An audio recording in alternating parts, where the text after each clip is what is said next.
The Tourism Minister, Barbara Otinjesi, has been emphasizing directives to the effect that drinking bars and clubs remain closed. This follows an earlier statement from the Ghana Tourism Authority, which gave green light to drinking bars to operate alongside hotels and restaurants. The Ministry of Tourism, Arts and Culture overturned the Ghana Tourism Authority's directive earlier, and businesses within the hospitality industry were told not to resume operations. The statements by the GTA attracted a huge backlash from the public, including the clergy and lawyers who said the directive was inconsistent with the law. Here is a news desk report. At about 10 a.m. on Wednesday, a statement was issued. In a statement, the Ghana Tourism Authority said that food chains and restaurants can operate sit-downs and drinking bars can operate too. Biologists warned this was a risky decision. We have to reverse this as quickly as possible. Many things are happening, so you don't want to have additional headache of having drinking spots, hotels and restaurants coming to add up to the already complicated situation we are in now. But not everyone saw the danger, as virologists like Dr. Michael Owusu saw. The news brought inexplicable excitement to operators of drinking spots and restaurants. In fact, preparation for resumption of business was already underway. Listen to President of the Ghana Tourism Federation, Bella Ahun. Since we were actually not expecting, some of the people calling to be sure, and we are excited about it. The group, calling itself Ghana Drunkards Association, also put in a word. We appreciate the lift on the ban on alcohol, because myself as the president, I've been sick for the past 2 weeks because I've not been getting any drink to drink. So now you're going to start drinking? As I'm talking to you now, the moment the press release was out, I took thoughts of ginger to boost my immune system. But that excitement would be short-lived. At about 5 p.m. on Wednesday, the Ministry of Tourism outlawed the Ghana Tourism Authority's directives with a circular stating, drinking bars remain closed. All nightclubs remain closed. The public is to note that this circular supersedes the one issued by the regulator. And that reversed the thread of excitement from the drinking sport operators to the virologist. When I saw the circular, I was like, what is going on here? But then when I saw the second notice, I was like, oh, okay, so they've seen it, they've realized that this is a no-go area. So, just in case you had any doubt or even planned a drink up, you cannot. You can only do so at home, because the drinking sports are to remain shut and restaurants are to operate takeout and deliveries only.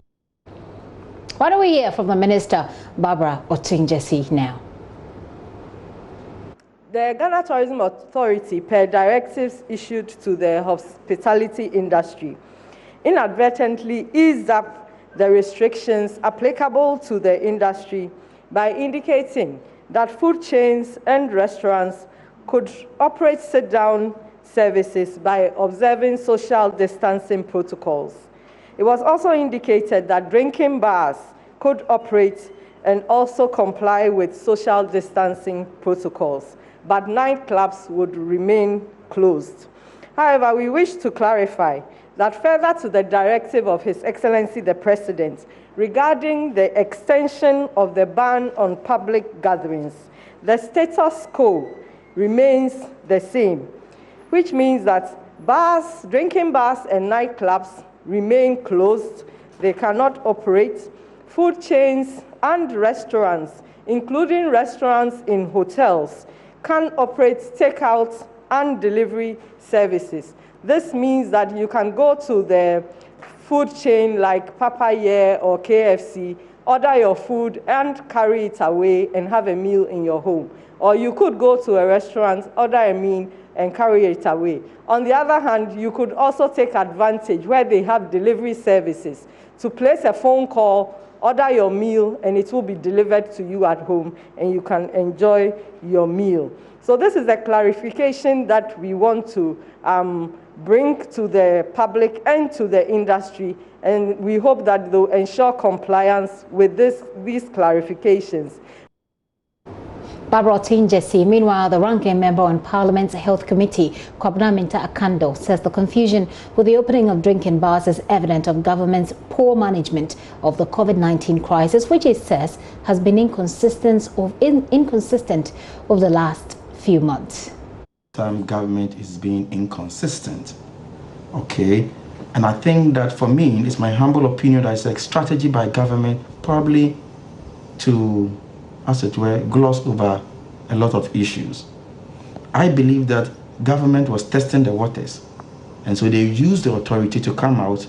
And when they saw that Ghanaians were not happy about that particular directive, they used a superior authority to supersede, to give a directive that supersedes that of the GTA. And then why should this happen? And for you, it's something fishy, not transparent. I believe so. I clearly believe so. Even that, why should this happen? And so far, what has been the explanation? The explanation is that a whole institution like GTA, Ghana Tourism Authority, misread the directives that were issued by the president. That directive that my grandmother in the village, who has been asked not to go to church, understood. That directive that my 6-year-old boy understood that he should not go to school. Those same directives, the whole authority says they don't understand. And it's more grievous if you even give this particular reason than what they have done. It means that they are doing worse things in their offices that we are not aware of. Should heads rule? Well, I believe that if it is not a strategy by government, and you see, I am very careful here because if heads rule, what happens to COVID-19? It is no solution to COVID-19. It is government that is being irresponsible. For me, if you sack the CEO for GT, what have you achieved? You have not achieved anything. But it is government that must be responsible, that it must learn to be responsible, at least. Because we have had issues and you see government officials coming to defend. Were you not in this country when government came out to say that we have peaked? And look at the last time they said we had peaked and today. After the time they said we had peaked, we were around 4,000. Now we are more than 5,000. So who has come out to apologize? By now, in any, serious country, in any serious, government, they would have come out and say, oh, we are sorry, we got it wrong. But as I speak to you now, they are still struggling to give complex explanation to their gaffe. What it tells you is that government is deliberately hiding something from us as far as the management of this virus is concerned.